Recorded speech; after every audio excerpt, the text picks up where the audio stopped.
À la Japan Expo, j'ai fait une photo avec Otaku Culture et j'ai vraiment une tête de con dessus. Salut à tous et bienvenue sur Geeko World. Aujourd'hui, dans ce nouveau manga réaction, on va parler du nouveau tome de My Hero Academia. Et en l'occurrence, cette fois, il s'agit du tome 19. Allez, on balance le générique et on en parle.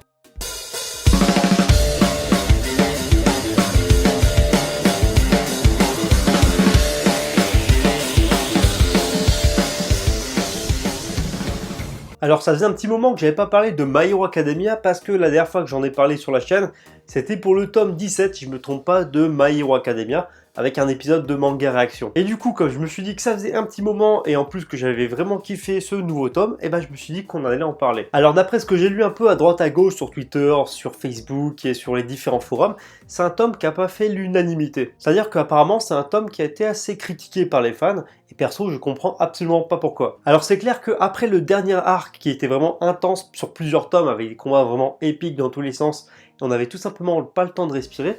Là, c'est clair que ce tome prend vraiment plus son temps, pose beaucoup plus de choses, et on renoue un petit peu avec une intrigue beaucoup plus scolaire. Mais perso, je pense vraiment que les personnes qui critiquent My Hero Academia avec ce tome 19, franchement, vous avez pas compris My Hero Academia. Parce que My Hero Academia, là-bas, c'est quand même un manga shonen, scolaire et super héroïque. Donc ça mélange un peu les deux genres. D'ailleurs, pour revenir aux bases du manga, My Hero Academia, à l'origine, on enchaînait souvent et on alternait souvent avec un arc super héroïque, un arc un petit peu plus ambiance lycéenne, et le manga, en fait, avançait un petit peu petit à petit avec les différents arcs alternés comme ça. Et je pense que comme ça faisait un petit moment qu'on n'avait pas eu d'arc un peu scolaire, et bah forcément les gens engueulaient. Et pourtant, sincèrement, il n'y a absolument rien à dire parce que tout est bon dans ce nouveau tome. Après l'arc Overhaul qui avait été tout simplement monstrueux, on a eu des combats dans tous les sens et limite en fait il y avait tellement de combats que ça frôlait l'indigestion. Et avec ce nouveau tome qui est plus un tome de transition, on va dire, ça fait du bien de revenir aux fondamentaux, avec notamment du développement de personnages, une histoire beaucoup plus rafraîchissante, avec un truc qu'on voit pas souvent dans les mangas, ou en tout cas que moi j'ai très peu lu et qui pourtant a l'air intéressant,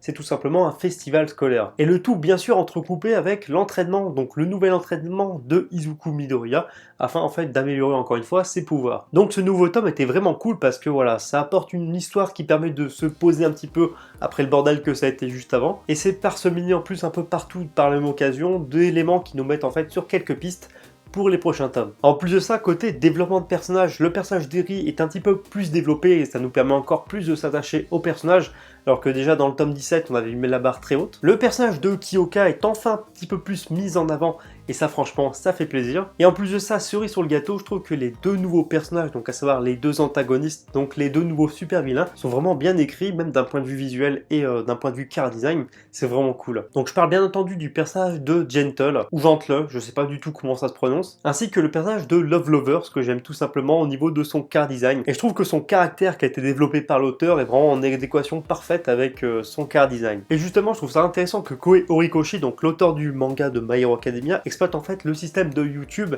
mais cette fois pour les super vilains, donc en fait une sorte de super vilain youtubeur.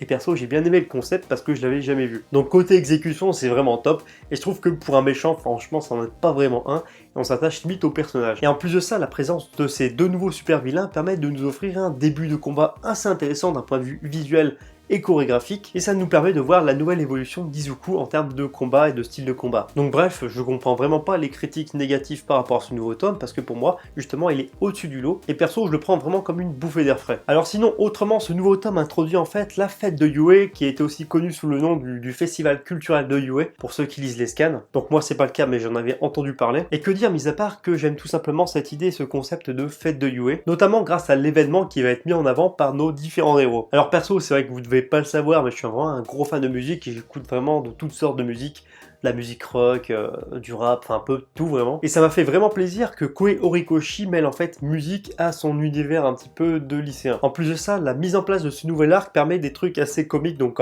par exemple Katsuki batteur dans un groupe, ça n'a aucun sens, mais c'est génial. Et en plus de ça, encore une fois, ça permet de mettre le personnage de Kyoka au centre de l'attention, qui avait été un peu plus en retrait par rapport aux autres personnages dans les précédents tomes. Et perso, en tant que gros fan de My Hero Academia, ce que je préfère, c'est vraiment le développement de personnages, parce que ça nous permet de nous attacher aux différents personnages qui auront sûrement une grosse importance par rapport à la suite de l'œuvre. En ce qui concerne la partie un peu plus en parallèle, centrée surtout sur l'entraînement d'Izuku et ses nouveaux gadgets en fait pour maîtriser ses pouvoirs, j'ai trouvé ça plutôt intéressant, même si c'était assez, comment dire, distillé un petit peu partout au cours du tome. Ça nous a permis de nous recentrer un petit peu sur la relation entre Izuku et All Might, et c'est vrai que ça faisait un petit moment qu'on n'avait pas retrouvé All Might comme ça, vraiment avec son statut de mentor et Izuku en tant que disciple. Donc tout ça, c'est vraiment un passage que j'ai vraiment aimé. Et le fait que Izuku apprenne de plus en plus à maîtriser ses pouvoirs, mais tout en changeant de style, je trouve que ça permet en fait de casser un petit peu une routine qui s'installait. Et forcément en termes de chorégraphie de combat en fait, dans les prochains combats et dans le futur du titre, je pense que ça apportera beaucoup de choses. En tout cas, côté histoire et côté scénario, j'ai vraiment apprécié tout ce qui nous avait été proposé dans ce nouveau tome. Et sinon, du côté des dessins, encore une fois, il n'y a pas grand chose à redire, ça reste du My Hero Academia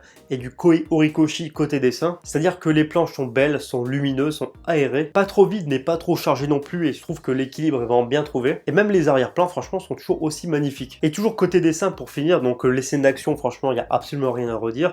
Et j'aimerais te péter un petit peu sur un point, mais au niveau car design, je trouve que Koei Horikoshi fait toujours un travail assez formidable, parce que ses car designs sont toujours assez rafraîchissants et recherchés. Donc notamment derrière, par exemple, on voit le personnage de Love Lovers, qui est en fait la binôme du nouveau super vilain. Et je trouve que son car design est assez sympa, et je sais pas vous, mais perso, j'ai eu vraiment l'impression que c'était clairement inspiré du personnage de Harley Quinn. Donc je sais pas du tout si l'auteur a trouvé son inspiration dans ce personnage, mais en tout cas j'ai trouvé que c'était un beau clin d'œil. Enfin bref, en tout cas voilà pour cette petite review et ce nouveau manga réaction, consacré cette fois au nouveau tome de My Hero Academia. J'espère vraiment que la vidéo vous a plu.